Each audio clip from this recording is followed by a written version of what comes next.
burned my life. I built the fire higher. My wife texted, "Late dinner with clients, need to close some deals, don't wait up." I replied, "Enjoy the lobster, tell Rick to check his stock portfolio." She called instantly, voice shaking, Rick screaming in the background. That's when I knew for certain Charlotte was screwing my biggest business rival. I'm Lucas Grady, 38 years old, CEO of Grady Tech Financial Solutions. Not exactly the kind of guy you'd expect to wage war against cheating spouses and backstabbing friends. I'm 5'9" on a good day, wear glasses that constantly slide down my nose, and my idea of exercise is walking to the coffee machine. But here's the thing about being underestimated. It gives you one hell of an advantage. I've known about Charlotte's affair for 3 months now. Not because I'm some brilliant detective, but because my wife got sloppy. When someone who usually guards their phone like Fort Knox suddenly leaves it lying around, you notice. When they start working late every Tuesday and Thursday, the exact same days Rick Dalton posts Instagram stories from expensive restaurants, you connect the dots. Charlotte thinks she's playing chess while I'm playing checkers. She's wrong. I've been playing a completely different game. See, while she's been busy betraying our 15-year marriage, I've been systematically destroying Rick's company. Nothing illegal, mind you, just good old-fashioned business warfare. I've poached his 3 biggest clients, hired away his best programmer, and may have mentioned to a few investors that Dalton Industries has some stability concerns. His stock price has dropped 30% in the last quarter. The beautiful irony? Charlotte's law firm represents Rick's company. She's been working overtime trying to save the business of the man she's sleeping with, not knowing her own husband is the one burning it down. Tonight, though, things change. Tonight, I stop being the clueless husband and start being the storm. I'm sitting in our kitchen, the one Charlotte insisted we renovate with marble countertops that cost more than most people's cars, scrolling through the encrypted folder I found on her laptop. She thought she was clever, hiding it behind layers of legal documents. But Charlotte forgot that her husband built his company from the ground up in the tech world. I know my way around computer security. The folder is a goldmine of stupidity. Photos of her and Rick at his lakeside mansion. Email chains discussing their special projects, which apparently include both corporate espionage and finding creative uses for Rick's hot tub. Financial records showing Rick's been funneling money through Charlotte's firm to hide assets from his divorce proceedings. Yes, divorce proceedings. Rick's been married this whole time, too. His wife, Sarah, filed papers 2 months ago, citing infidelity and financial misconduct. Guess who's been helping him hide his money? My loving, ethical attorney wife. The front door slams. Charlotte's home. "Luke, why are all the lights on?" Her voice carries that edge she gets when she's irritated. Everything irritates Charlotte these days. My breathing irritates her. My existence irritates her.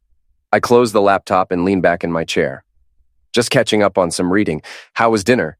She appears in the doorway, still in her power suit, looking like she stepped off the cover of Legal Affairs magazine. Blonde hair perfectly styled, makeup flawless despite her long day. Charlotte's always been beautiful. It's one of the things that attracted me to her in college. That and her ambition. Funny how the things you fall in love with can become the things that destroy you. Fine, boring client stuff. She kicks off her heels and massages her feet. Why did you mention Rick in your text? Did I? I don't remember. I stand up and walk to the counter where I've set 2 wine glasses and a bottle of her favorite Chardonnay. I thought we could have a drink. Talk. Her eyes narrow. Charlotte's got excellent instincts. It's what makes her a good lawyer. Right now, those instincts are screaming that something's wrong. Talk about what? Us, our marriage, your extracurricular activities. I pour the wine slowly, letting each word hang in the air like smoke. I don't know what you mean. Sure you do. I slide her glass across the marble counter. You mean Rick Dalton. You mean the Riverside Inn every Tuesday. You mean the Lakeside Mansion every Thursday? You mean the special project you two have been working on to destroy my company? Charlotte's face goes through a fascinating transformation. Confusion, then recognition, then calculation. She's deciding whether to deny, deflect, or attack. Being married to a lawyer for 15 years teaches you to read the signs. She chooses attack. How dare you spy on me? Spy? I laugh, and it comes out darker than I intended. Charlotte, you left your laptop open with a folder labeled Personal Projects. If you wanted to keep secrets, maybe don't store them next to your grocery lists. You had no right. I had every right. I'm your husband, remember?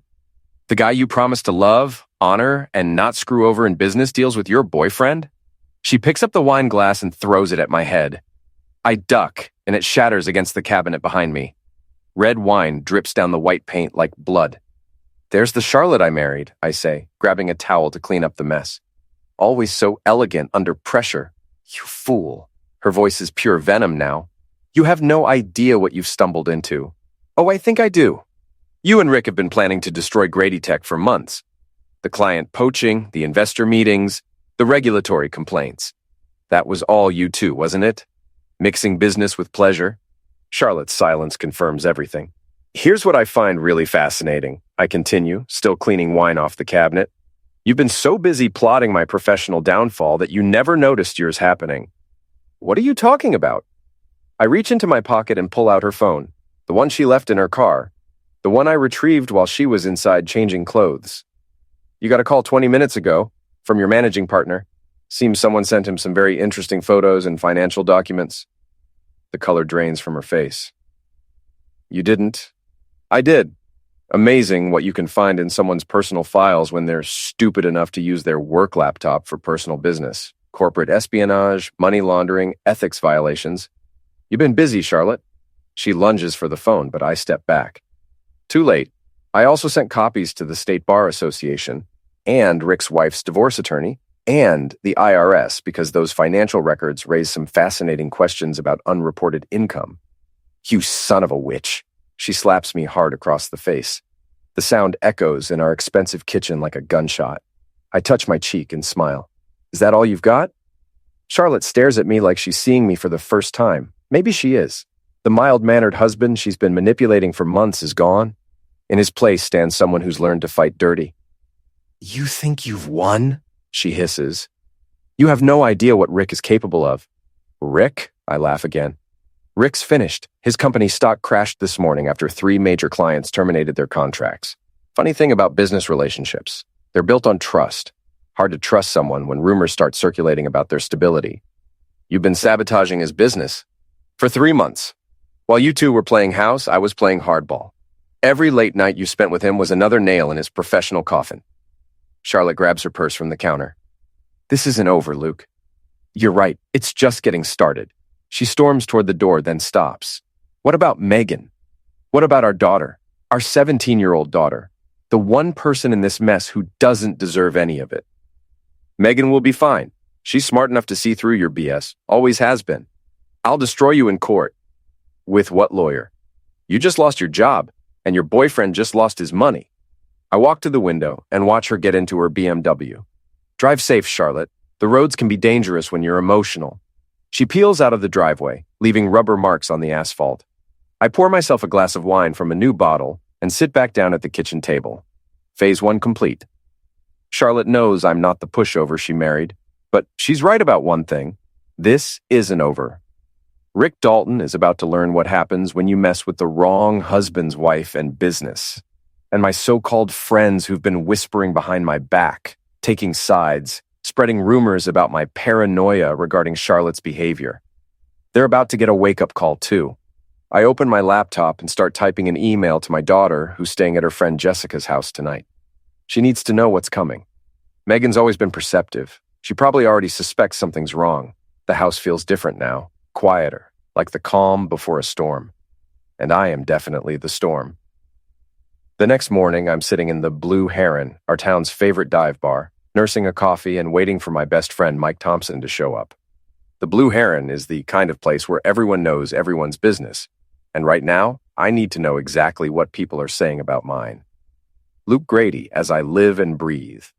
Betty, the 60-year-old bartender who's been here since the Carter administration, slides a fresh cup across the scarred wooden bar.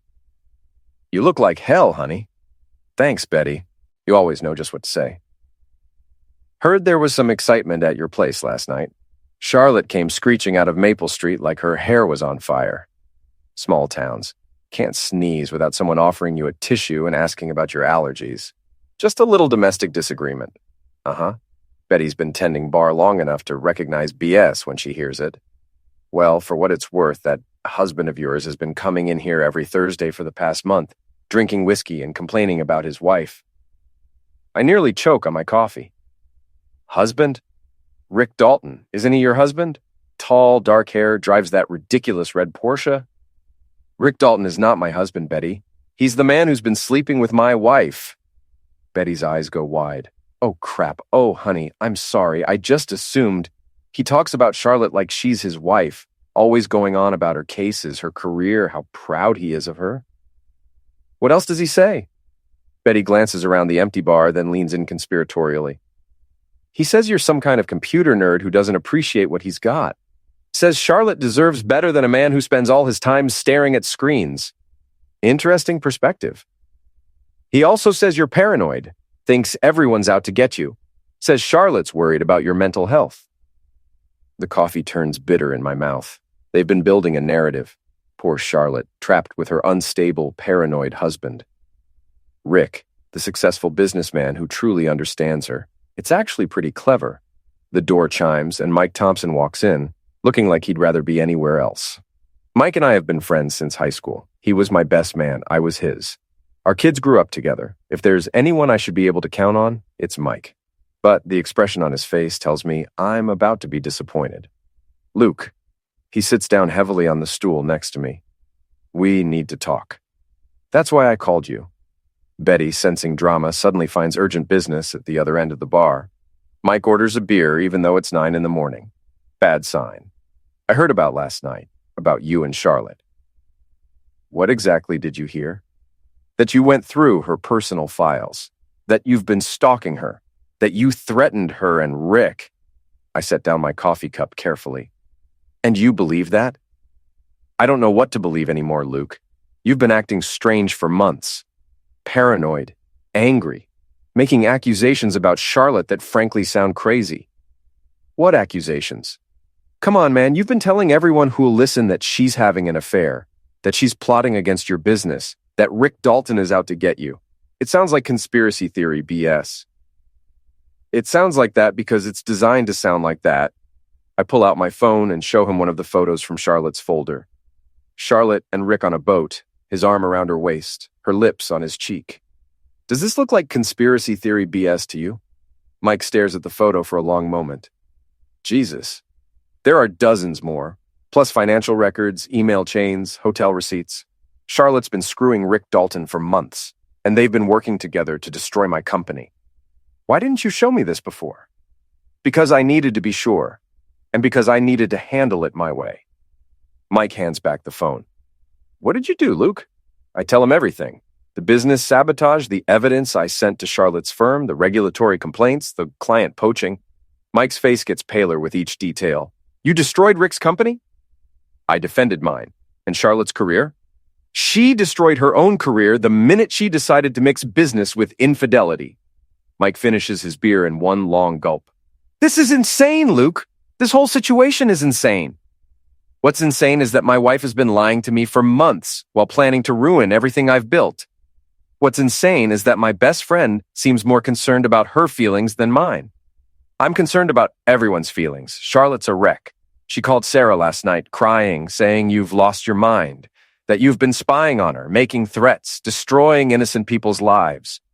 Sarah, Mike's wife, Charlotte's best friend since college. Of course Charlotte called her. Time to play the sufferer, rally the troops, control the narrative. And Sarah believed her? Sarah's known Charlotte for 20 years. She's never known her to lie about something this serious.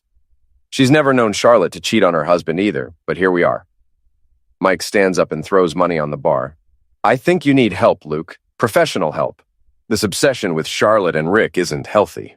Obsession? I stand up too, anger flaring in my chest. Mike, I showed you photographic evidence that my wife is cheating on me. I showed you proof that she's been working with her lover to destroy my business. How is that obsession?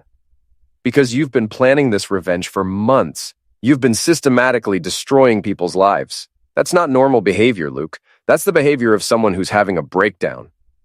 Other patrons are starting to stare. Betty's pretending to clean glasses while obviously listening to every word. So what are you saying, Mike? I'm saying I can't support this. I can't be part of whatever you're planning next. And I think you should seriously consider getting help before you do something you can't take back. He heads for the door, then turns back. For what it's worth, I'm sorry about Charlotte. I really am. But this isn't the way to handle it. What's the way to handle it, Mike? Roll over and let them destroy everything I've worked for? Pretend it never happened? Forgive and forget? I don't know, but not this, not whatever this is turning you into. The door chimes as he leaves. I sit back down and order another coffee. Betty brings it over with a sympathetic look. Men, she says, shaking her head.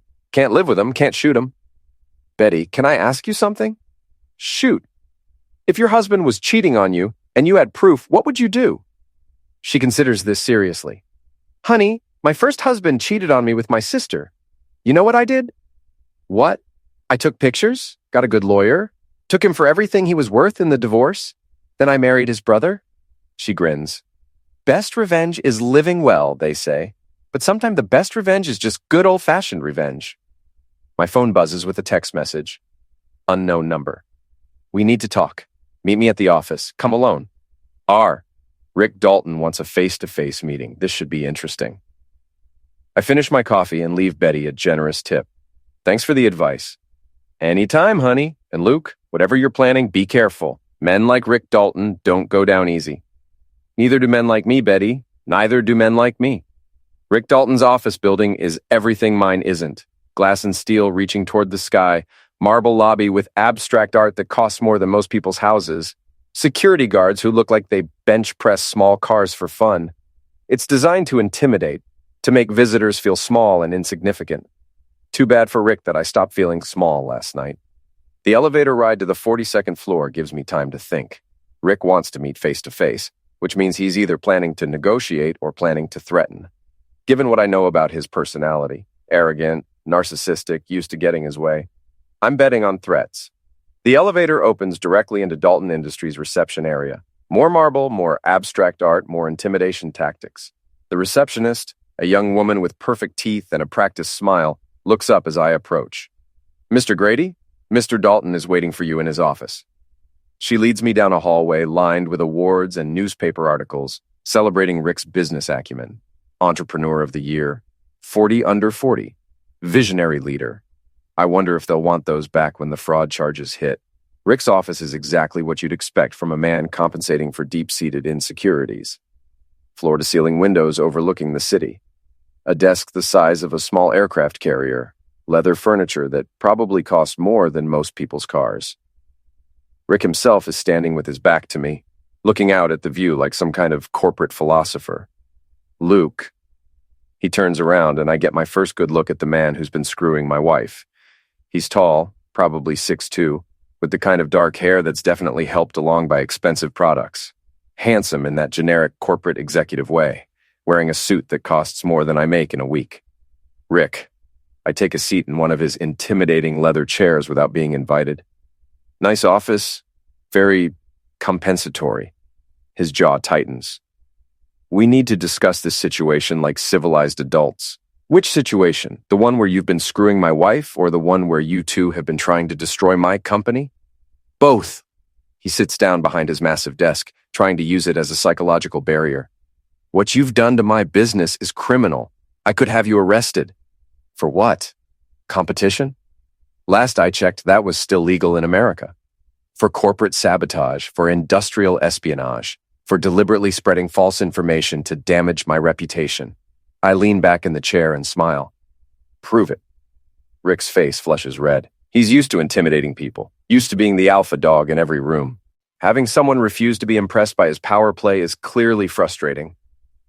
I know it was you who stole my clients. I know you've been feeding information to my competitors. I know you've been manipulating my stock price. That's a lot of knowing for someone with no proof. I cross my legs casually. But let's say you're right. Let's say I have been competing aggressively with your business. Why do you think that is, Rick?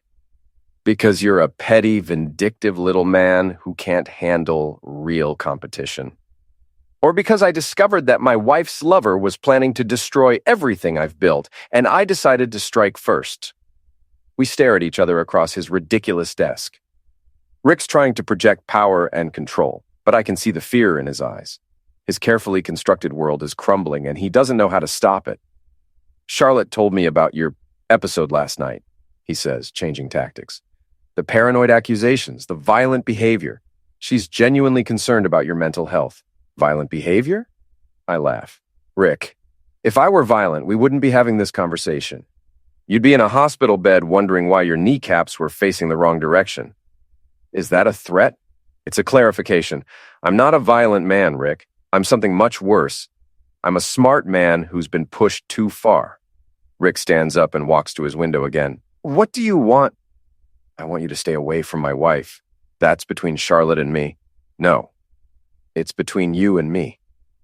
Charlotte made her choice when she decided to betray our marriage. But you made your choice when you decided to target my business. That makes this personal. Your business was collateral damage. This was never about you. Bees. I stand up and join him at the window. You've been trying to destroy Grady Tech since the day Charlotte told you about our client list. You saw an opportunity to eliminate competition and get inside information, and you took it. The affair was just a bonus. Rick turns to face me. Up close, I can see he's not as perfect as he wants people to believe.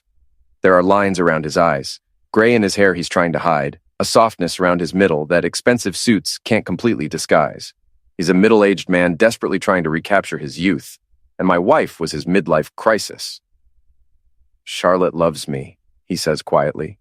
Charlotte loves the idea of you, the successful businessman, the expensive dinners, the lakeside mansion. She loves what you represent, not who you are. And what do I represent? Everything she thinks she deserves, everything she thinks I can't give her. I step closer. But here's the thing, Rick. Charlotte doesn't love you any more than she loves me. Charlotte loves Charlotte. You're just a means to an end. You don't know her like I do. I've been married to her for 15 years. I know exactly who she is. The question is, do you? Rick's phone buzzes. He glances at it and his face goes pale. Problem? I ask. The SEC wants to meet with me tomorrow about irregularities in my financial filings. Huh, that's unfortunate. You son of a witch. You reported me to the SEC. I reported suspicious financial activity that I discovered during my investigation into corporate espionage against my company. The fact that it involves you is just a coincidence. Rick's hands clench into fists. For a moment, I think he might actually take a swing at me. I almost hope he does. I've been lifting weights in my basement for 3 months, preparing for this war. I'm in the best shape of my adult life, and I wouldn't mind the chance to prove it. But Rick's not stupid. Attacking someone in his own office with security cameras rolling would be the final nail in his professional coffin. This isn't over, he says. You're right. It's not. I head for the door, then turn back. Oh, and Rick, you might want to call Charlotte. I think her day is about to get interesting too. I leave him standing in his glass tower, watching his empire crumble 42 floors below. The elevator ride down gives me time to check my phone. 3 missed calls from Megan, 2 from Mike's wife Sarah, and 1 from a number I don't recognize. I call Megan first. Dad, where are you? She sounds scared. I'm in the city. What's wrong? Mom came to Jessica's house this morning. She was crying and yelling and saying crazy things about you. Jessica's parents asked her to leave. My heart sinks. Whatever else Charlotte has done, Megan doesn't deserve to be caught in the middle of this war. What kind of things was she saying? That you've lost your mind, that you're dangerous, that I need to stay away from you until you get help. Megan's voice cracks. Dad, what's happening? What's going on with you and Mom? It's complicated, sweetheart. But I promise you, I'm not dangerous, and I haven't lost my mind. Your mother and I are having some serious problems, but that has nothing to do with you. She said you've been spying on her. She said you destroyed some man's business because you think she's cheating on you. I close my eyes. Charlotte's getting to Megan first, controlling the narrative, making me the villain. It's a smart move. If she can turn our daughter against me, she gains a powerful weapon in whatever comes next. Megan, I need you to listen to me very carefully. Your mother has been lying to both of us for months. I have proof that she's been having an affair, and I have proof that she and her lover have been trying to destroy my company. Everything I've done has been to protect our family and our business. Silence on the other end of the line. Megan, I want to see the proof. Smart girl. She gets that from me.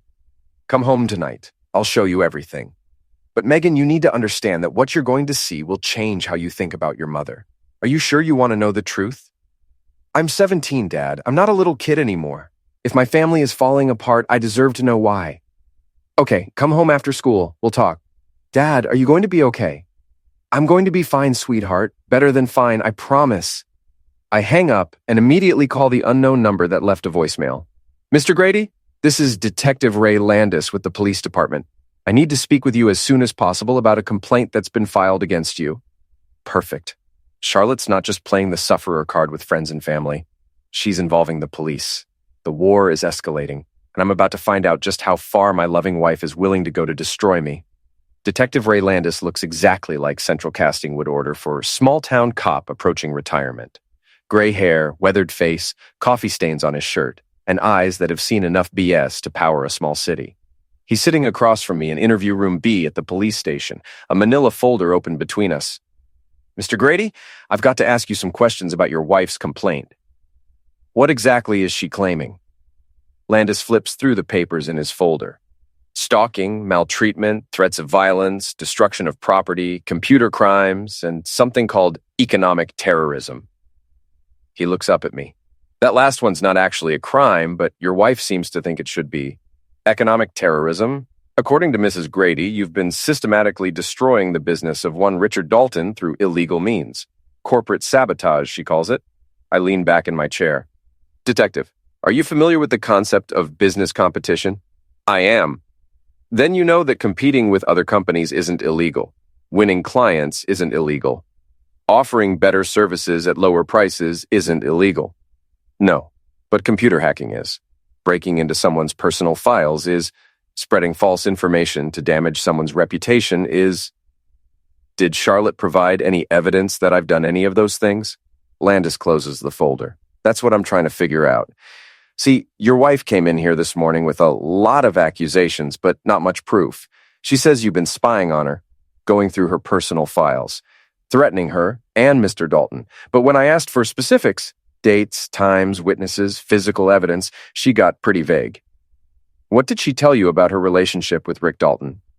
She says he's a business associate. Says you've become obsessed with the idea that she's having an affair with him, and that obsession has made you dangerous.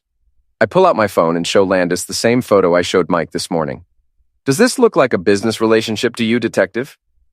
Landis studies the photo for a long moment. Where did you get this? From my wife's laptop. She left it open on our kitchen table. And you just happened to go through her personal files? I went through files stored on a computer in my own home. Last I checked, that wasn't illegal. Depends on the circumstances. Landis hands back my phone. Look, Mr. Grady, I've been doing this job for 28 years. I've seen a lot of marriage disputes, and they usually follow a pretty predictable pattern. Someone cheats, someone finds out, someone does something stupid, and I end up arresting somebody for attack or vandalism or worse. I haven't attacked anyone, Detective. I haven't vandalized anything. I haven't threatened anyone. Your wife says you told her lover that if he was violent, he'd be in a hospital bed with his kneecaps facing the wrong direction. I almost smile. Charlotte wasn't there for that conversation, which means Rick ran straight to her after our meeting. I told Rick Dalton that I'm not a violent man, and therefore he didn't need to worry about physical retaliation. If he interpreted that as a threat, that says more about his guilty conscience than my intentions. Uh-huh. Landis makes a note in his folder. What about the business sabotage allegations? What about them? Has Rick Dalton filed a complaint? Not yet, but your wife seems to think he should. My wife seems to think a lot of things. The question is whether she can prove any of them. Landis closes his folder again and leans forward. Mr. Grady, let me give you some free advice. Whatever's going on between you and your wife, whatever she's done, or you think she's done, don't let it turn you into someone you're not.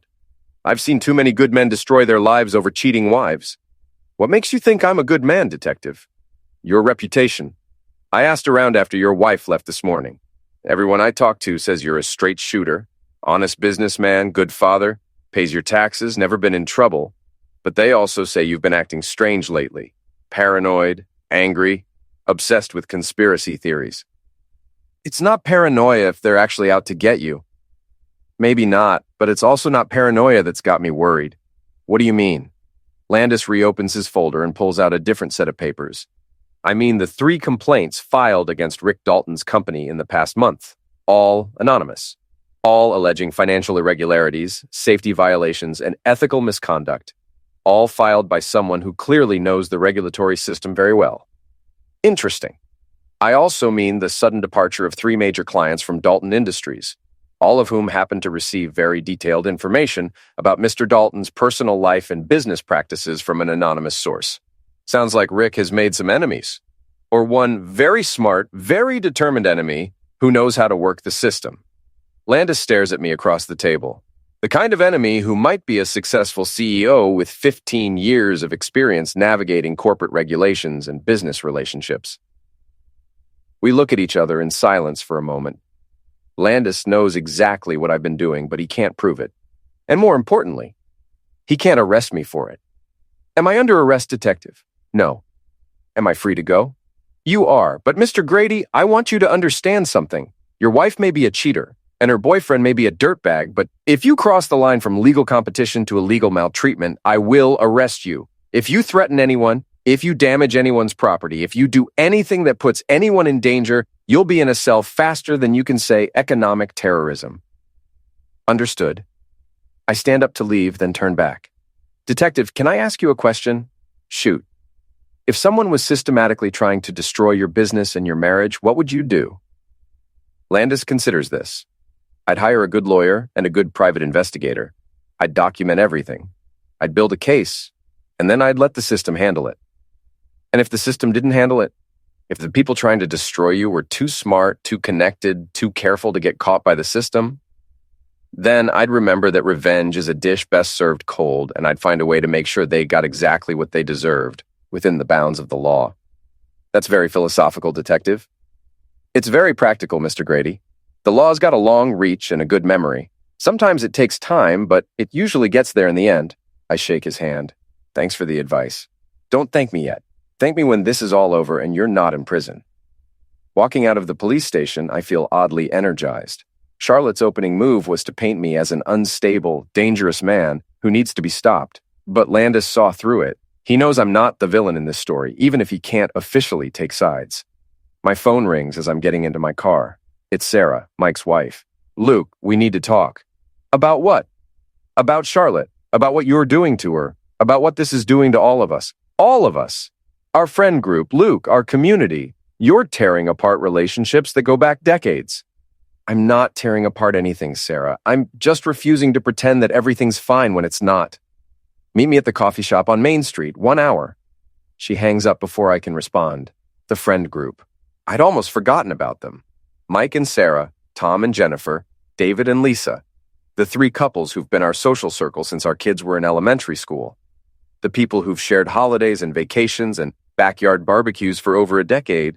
Charlotte's been busy. She's not just playing the sufferer with the police and our daughter. She's rallying our friends, making them choose sides, painting me as the villain who's destroying everyone's happy little world. Time for the next phase of this war. Time to find out who my real friends are and who's been drinking Charlotte's Kool-Aid. This should be interesting. The coffee shop on Main Street is packed with the usual afternoon crowd. Students from the local college, business people grabbing caffeine fixes, mothers with strollers killing time between errands. I spot Sarah Thompson immediately. She's sitting in the corner booth, looking like she'd rather be getting a root canal. Sarah's always been the peacemaker in our group, the one who smooths over conflicts and keeps everyone happy. Seeing her this tense and uncomfortable tells me just how far the ripples from my war with Charlotte have spread. Luke. She doesn't get up when I approach the table, doesn't smile, doesn't offer the usual hug. Bad signs all around. Sarah. I slide into the booth across from her. Thanks for meeting me. I didn't really have a choice. Our entire friend group is falling apart, and you seem to be the only one who doesn't care. I care. I just care more about the truth than I do about keeping everyone comfortable. Sarah's coffee cup rattles against the saucer when she sets it down. Her hands are shaking. Charlotte came to see me this morning. She was hysterical, Luke. Absolutely hysterical. She says you've lost your mind, that you're stalking her, that you've been destroying innocent people's lives based on paranoid delusions. And you believed her? I've known Charlotte for 20 years. She's not a liar. I pull out my phone and show her the same photo I've been showing everyone. Then how do you explain this? Sarah stares at the photo for a long moment, her face going pale. Where did you get this? From Charlotte's laptop. There are dozens more, plus financial records, email chains, hotel receipts.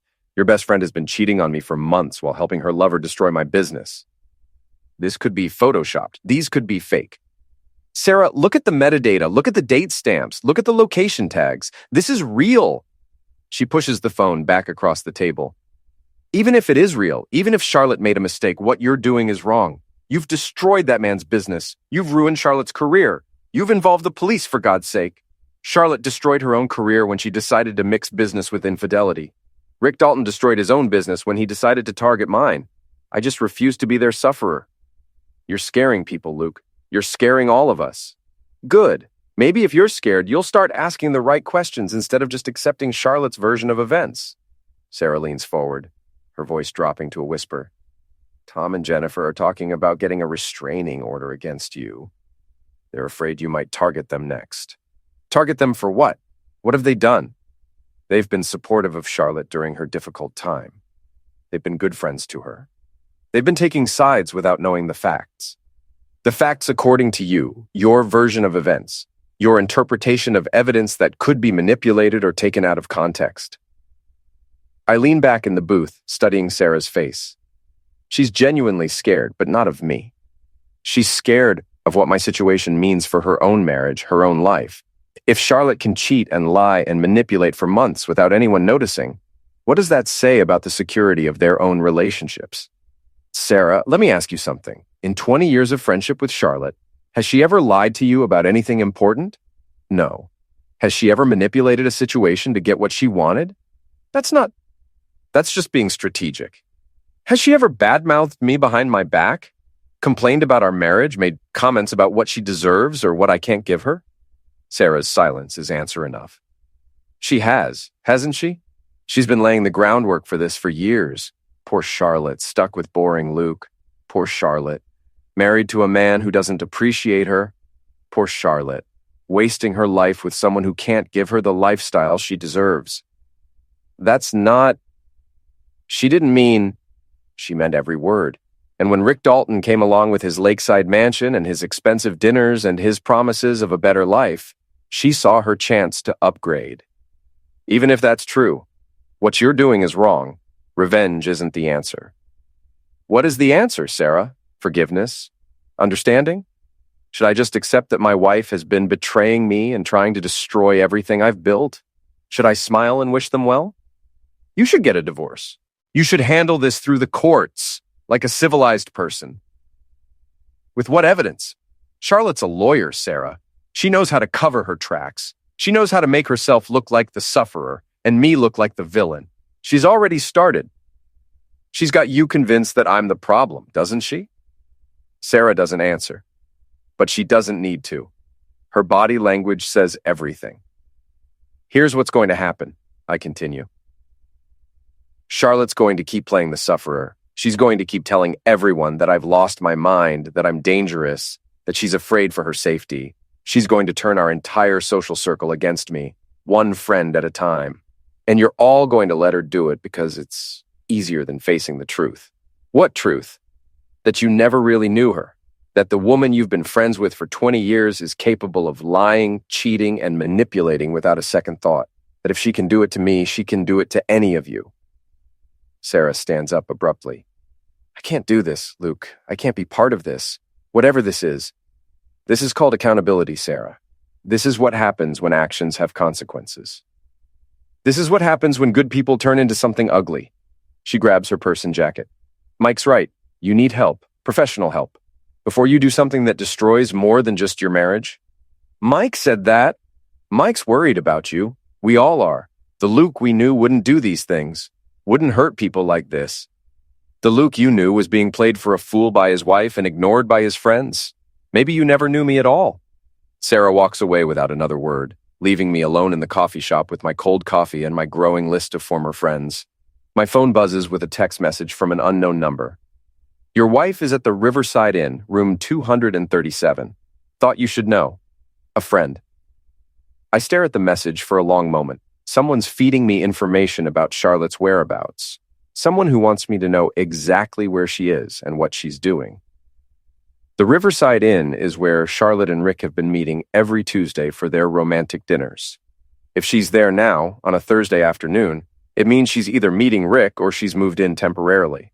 Either way, it's time for another confrontation. I finish my coffee and head for the door. Behind me, I can hear the normal sounds of a normal afternoon. People chatting, coffee machines grinding, life going on as usual.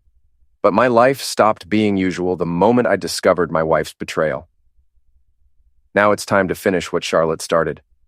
The drive to the Riverside Inn takes 15 minutes, giving me time to think about what I'm walking into. Charlotte's there, either alone or with Rick. She's expecting me to stay away, to be intimidated by her police complaint, to back down like the mild-mannered husband she's been manipulating for months. She's about to be disappointed. I park across the street from the inn and call the front desk. Riverside Inn, how can I help you? I'd like to send flowers to one of your guests, Charlotte Grady in room 237. I'm sorry, sir, but we don't have anyone registered under that name. How about Charlotte Dalton? A pause. Yes, we do have a Charlotte Dalton in room 237. Would you like me to connect you? No, thank you. I'll deliver them personally. I hang up and smile. Charlotte's not just staying at the inn. She's registered under Rick's name, playing house, pretending to be his wife. It would be pathetic if it weren't so perfectly calculated. Time to crash their little fantasy. Room 237 is on the second floor of the Riverside Inn, at the end of a long hallway that smells like industrial carpet cleaner and broken dreams. I can hear voices through the door, Charlotte and Rick, having what sounds like an argument. Perfect timing. I knock 3 times, sharp and authoritative. Room service, I call out in a slightly higher voice. The voices inside stop. Footsteps approach the door. The security chain rattles and the door opens just wide enough for Rick to peer out. We didn't order room ser— His face goes white when he sees me. Jesus Christ. Close, but not quite. I push past him into the room before he can react.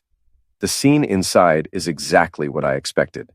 Charlotte's sitting on the bed in a hotel bathrobe, her hair wet from a recent shower. Rick's in boxers and an undershirt, looking like he'd rather be anywhere else in the world. There's an open bottle of champagne on the nightstand and 2 glasses, half empty. Luke? Charlotte jumps up from the bed, clutching the robe around her. What are you doing here? How did you find us?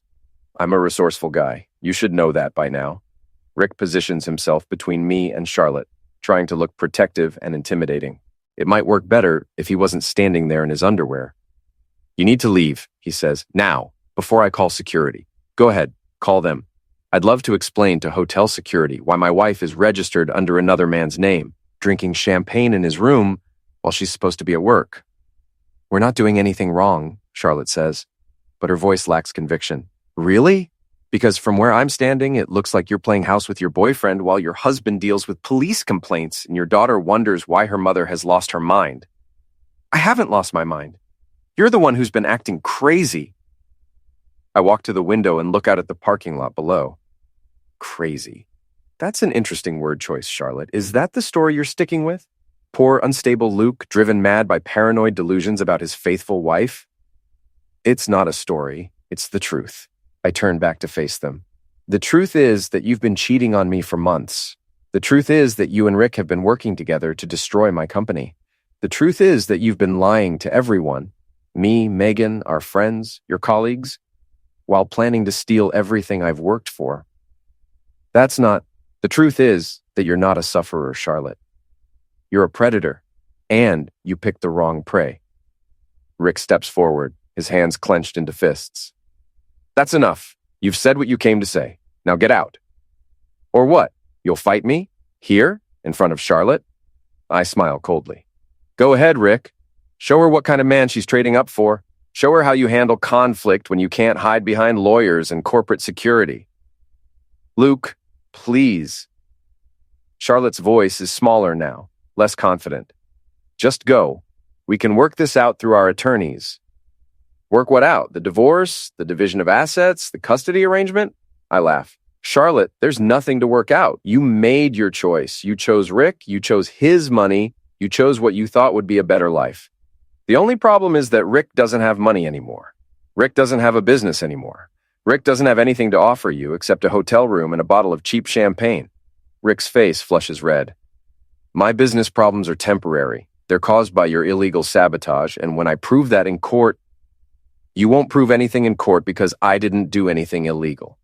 I competed with you, and I won. I played the game better than you did, and now you're looking for someone to blame. You destroyed my company. I destroyed your monopoly. There's a difference. I walk closer to him, close enough to see the fear in his eyes. But you want to know what I'm really proud of, Rick? I destroyed your reputation. I made sure everyone in this industry knows exactly what kind of man you are. Cheater, liar, manipulator.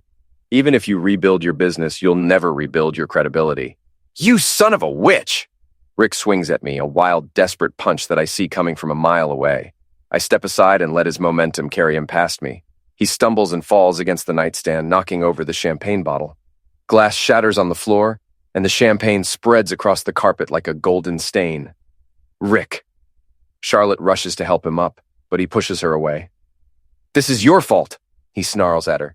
You said he was harmless. You said he was just a pathetic computer nerd who wouldn't fight back. I never said. You said he was weak. You said he was boring. You said he'd roll over and let us take everything. Rick gets to his feet, blood trickling from a cut on his hand where he hit the broken bottle. You were wrong about everything. I watched this exchange with fascination. The stress is cracking their alliance, revealing the ugly truth underneath. They don't love each other. They're just using each other. Actually, Rick, she was right about one thing, I say. I was weak. I was boring. I did let people walk all over me for years. But you know what changed that? What? He asks, despite himself. Finding out that my wife was planning to destroy everything I'd built while she was screwing my biggest competitor. That tends to motivate a man. Charlotte starts crying. Big dramatic sobs that might have worked on me 6 months ago. Now they just sound like manipulation. Luke, please, I made mistakes. We both made mistakes. But we can fix this. We can go to counseling. We can work through our problems. Our problems? I stare at her in amazement. Charlotte, our problems started when you decided to cheat on me. They escalated when you decided to help your lover destroy my business. They became irreversible when you decided to paint me as a dangerous lunatic to our friends, our daughter, and the police. I was scared. I didn't know what you might do. You were covering your tracks. You were controlling the narrative. You were making sure that when everything came out, I'd be the villain and you'd be the sufferer. That's not true. It's completely true. And it almost worked. Our friends believe you. The police are watching me. Our daughter thinks I've lost my mind. You played it perfectly, Charlotte.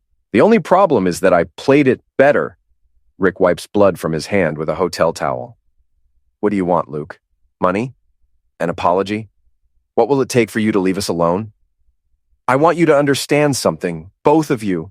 This isn't about money or apologies. This isn't about winning or losing.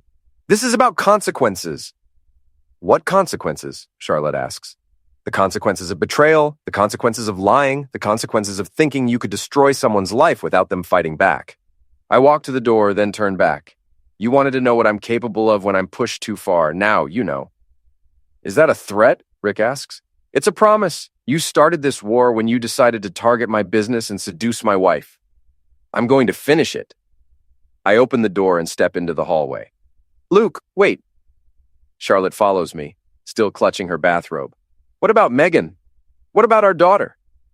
Megan deserves better than a mother who lies and cheats and manipulates. She deserves to know the truth about who you really are. You can't turn her against me. She's my daughter too. I won't have to turn her against you, Charlotte. You'll do that yourself. Megan's smart. She'll figure out who the real villain is in this story. I walk away, leaving Charlotte standing in the hallway in her bathrobe, tears streaming down her face. But I'm not done yet, not even close. The final phase of my war is about to begin, and it's going to be spectacular. 3 days later, I'm standing in the ballroom of the Riverside Country Club, watching the cream of our town's society mingle at the annual Chamber of Commerce Gala. It's the kind of event Charlotte loves: designer dresses, expensive wine, opportunities to network and show off. She wouldn't miss it, even in the middle of our very public divorce proceedings. Especially not in the middle of our very public divorce proceedings. I'm wearing my best suit, the one Charlotte bought me for our anniversary 2 years ago. The irony isn't lost on me. I look respectable, successful, like the kind of man who belongs in a room full of lawyers and business owners and community leaders. I am that man. I've always been that man. Charlotte just forgot. Luke. Tom Morrison approaches with his wife Jennifer, both of them looking uncomfortable. Tom and I used to be close friends. Our kids played soccer together, we'd barbecue on weekends, we'd complain about our wives' shopping habits over beer. That was before Charlotte's sufferer campaign turned our entire social circle into enemy territory. Tom, Jennifer. I shake his hand, kiss her cheek, act like nothing's changed. How are you holding up? Jennifer asks, her voice full of fake sympathy. This must be so difficult for you. I'm doing great, actually. Better than I have in years. They exchange glances. This isn't the broken, defeated man they were expecting. We heard about the divorce, Tom says. If there's anything we can do... Thanks, but everything's under control. My attorney says it should be pretty straightforward. Infidelity cases usually are. Jennifer's face flushes. Luke, you can't just throw around accusations like that. Charlotte's reputation is based on her actions, not my accusations. But don't worry, everyone will know the truth soon enough. Before they can respond, I excuse myself and walk to the bar. The bartender is a young guy I don't recognize, probably hired for the evening. Perfect. What can I get you, sir? Whiskey, top shelf, and keep them coming. I'm not actually planning to get drunk. I need to stay sharp for what's coming next. But I want to look like a man who's drowning his sorrows, who's been broken by his wife's betrayal. It fits the narrative Charlotte's been spreading. The ballroom is filling up with familiar faces. Business owners, lawyers, doctors, the mayor, the police chief. Everyone who matters in our small town is here, everyone who's heard the rumors about my breakdown and Charlotte's difficult situation. At 8:30, Charlotte makes her entrance. She's wearing a red dress that probably costs more than most people make in a month, her hair styled to perfection, her makeup flawless. She looks like a movie star, like someone who deserves better than the boring husband who's been holding her back. Rick Dalton is not with her. Interesting. She spots me at the bar and freezes for a moment, then squares her shoulders and walks into the crowd like she owns the room. Which, in a way, she does. Charlotte's always been good at working a room, at making people like her, at being the center of attention. Tonight, she's going to get more attention than she bargained for. I watch her make the rounds, air-kissing friends, shaking hands with business associates, playing the role of the successful attorney who's bravely dealing with personal difficulties. Everyone's very supportive, very understanding. Poor Charlotte, married to that unstable man who's been making wild accusations. At 9 o'clock, the evening's program begins. The chamber president gives a speech about community leadership. The mayor talks about economic development. A local businessman receives an award for charitable giving. And then it's time for the evening's keynote address, delivered by the guest speaker, a prominent attorney from the state capitol who's going to talk about ethics in professional practice. Except that's not what's going to happen. I walk to the front of the room and tap the microphone. The feedback screech gets everyone's attention. Ladies and gentlemen, I'm sorry to interrupt, but I have something important to share with all of you. The room goes quiet. I can see Charlotte near the back, her face pale, shaking her head slightly. She knows what's coming. My name is Lucas Grady. Many of you know me as the CEO of Grady Tech Financial Solutions. Some of you know me as Charlotte Grady's husband. Tonight, I want to tell you about the real Charlotte Grady. Luke, don't do this. Charlotte's voice carries across the silent room. For months, my wife has been telling people that I'm unstable, paranoid, dangerous. She's painted herself as the sufferer of an abusive marriage, a woman who's afraid for her safety. She's very convincing. She's had most of you believing her story. I pull out a remote control and click it. A large screen behind me lights up with the first photo from Charlotte's encrypted folder, her and Rick Dalton in an intimate embrace at his lakeside mansion. Gasps echo through the room. Someone drops a wine glass. This is the real Charlotte Grady, not a sufferer, not a woman in fear, a woman who's been conducting an affair with my business rival while helping him try to destroy my company. Click. Another photo. Charlotte and Rick in a hotel room. Click. Another photo. Charlotte and Rick on his boat. Click. A screenshot of financial records showing money transfers between Rick's company and Charlotte's law firm. Charlotte hasn't just been cheating on our marriage. She's been cheating on her professional ethics, using her position as an attorney to help her lover hide assets and manipulate business deals. The room erupts in whispers. I can see people pulling out their phones, recording everything. This will be all over social media within minutes. Charlotte pushes through the crowd toward the front of the room. Stop this. You're destroying innocent people. Innocent? I click to the next slide. Email chains between Charlotte and Rick discussing their plans to steal my clients and sabotage my business relationships. These emails show a systematic campaign to destroy Grady Tech Financial Solutions. Not competition, not business rivalry, deliberate sabotage coordinated by my wife and her lover. Those are private communications. You had no right. I had every right to defend myself and my business against corporate espionage and fraud. Click, the final slide. Bank records showing payments from Rick's company to Charlotte's personal account, disguised as legal fees but clearly marked in Rick's handwriting as personal services. The room is dead silent now. Everyone's staring at Charlotte, seeing her for who she really is. Ladies and gentlemen, I want you to understand something. I'm not the sufferer here. I'm not the one who needs your sympathy or your protection. I'm the man who fought back when people tried to destroy everything I'd built. I'm the man who refused to be anyone's fool. Charlotte reaches the front of the room, her face twisted with rage. You fool! You've destroyed everything! No, Charlotte. You destroyed everything. I just made sure everyone knew about it. She slaps me across the face, hard enough to leave a mark. The sound echoes through the silent ballroom. I don't react. I just smile. And there's the real Charlotte Grady, ladies and gentlemen. Not a sufferer, not a woman in fear, a woman who hits people when she doesn't get her way. Charlotte realizes what she's done, realizes that she's just proved every point I've made about her character. She looks around the room at the shocked faces, the recording phones, the complete destruction of her carefully constructed reputation. This isn't over, she whispers. Yes, it is.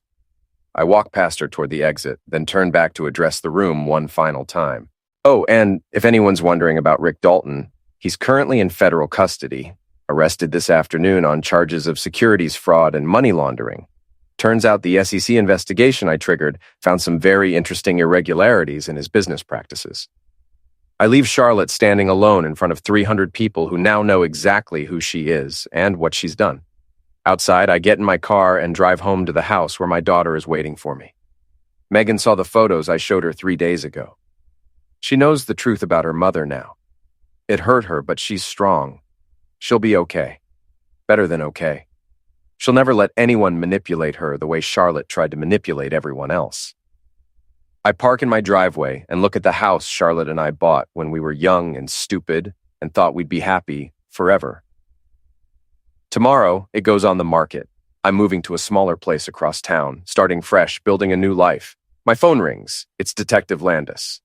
Mr. Grady, I just wanted to let you know that your wife dropped all charges against you this afternoon. I'm not surprised. I also wanted to tell you that Rick Dalton's attorney called. He's not going to be pressing any charges either. Seems like he's got bigger problems to worry about. I heard. That was quite a presentation you gave tonight. Half the town's talking about it. Good. Maybe now people will know the truth. Maybe they will. Take care of yourself, Mr. Grady, and take care of that daughter of yours. I hang up and walk into my house. Megan's in the kitchen doing homework at the same table where this whole war started. Dad, how did it go? It went exactly like I planned. She looks up from her textbook. Are you happy now that it's over? I think about that question. Am I happy? Charlotte's reputation is destroyed. Rick's in federal custody. Our friends know the truth. My business is stronger than ever. My daughter respects me again. I'm satisfied, I tell her. Sometimes that's better than happy. Megan nods like she understands. Maybe she does. She's 17, old enough to know that the world isn't always fair, that sometimes good people have to fight dirty to protect themselves. What happens now? She asks. Now we move on. We build something better. We make sure this never happens again. And Mom? Your mother made her choices. Now she gets to live with the consequences. I sit down at the table across from my daughter and open my laptop. There's work to do, a business to run, a life to rebuild. But for the first time in months, I'm not looking over my shoulder, not waiting for the next attack, not wondering who I can trust. The war is over. I won. Charlotte wanted to know what I was capable of when pushed too far. Now she knows. Now everyone knows. I'm capable of anything.